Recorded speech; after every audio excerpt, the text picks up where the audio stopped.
मोहतरम यूनुस रजवी साहब, इमरावती, भारत। अस्सलाम वालेकुम। हम आपके ममनून हैं कि आपने हमारे वेबसाइट पर याद फरमाया, आपका सवाल हमें मौसूल और जवाब हाजिर। आपने पूछा क्या ये मुमकिन है कि मुख्तलिफ मसाइल के लिए किसी भी इमाम की तकलीद कर सकते हैं।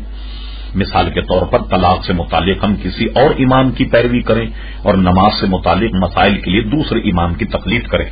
मोहतरम यूनुस साहब, सबसे पहले तो आप ये जहन में रहे कि इस वक्त पूरी उम्मत इन्हीं चार तबकों में है, यानी या तो वो शाफी है या हमली है या मालकी है या हनफी है। और उलमा ने ऐसे शख्स को कि जो किताबो सुन्नत का वाफिर मिकदार में, जिसको मुश्तहिद कहें, इतना इल्म अगर नहीं रखता हो, तो ऐसे शख्स पर आफियत इसी में है कि वो किसी इमाम की तकलीद करे। जब वो किसी इमाम की तकलीद करेगा तो उसे एक ही इमाम की तकलीद करनी होगी। मैं आपको आसान तरीके समझाता हूं। ये बताइए, आपके बिलफर्ज किसी के पेट में दर्द हो जाए तो क्या वो 4 डॉक्टरों से दवा लेगा? हरगिज नहीं, बल्कि दयानत और अदालत का तकाज़ा यही है कि वो एक ही डॉक्टर से इलाज कराएगा। तो इसी तरह एक ही की तकलीद उसे करनी होगी, वरना क्या होगा कि आदमी नफ्स का बंदा बन जाएगा।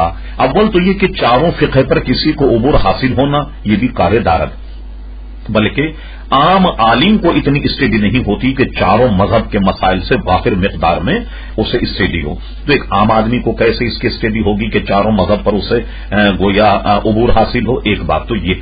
और दूसरी ये कि अगर फर्ज कर लें कि किसी शख्स को चारों मजहब पर उबूर हासिल हो, फिर क्या होगा?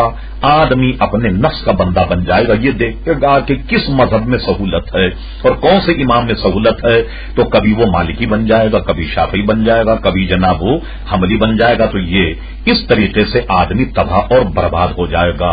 यहां अगरचे आपने नहीं पूछा, लेकिन मेरी जिम्मेदारी को मैं आपको बता दूं कि 3 तलाक के मसले में हरगिज अइम्मा मुख्तलिफ नहीं है।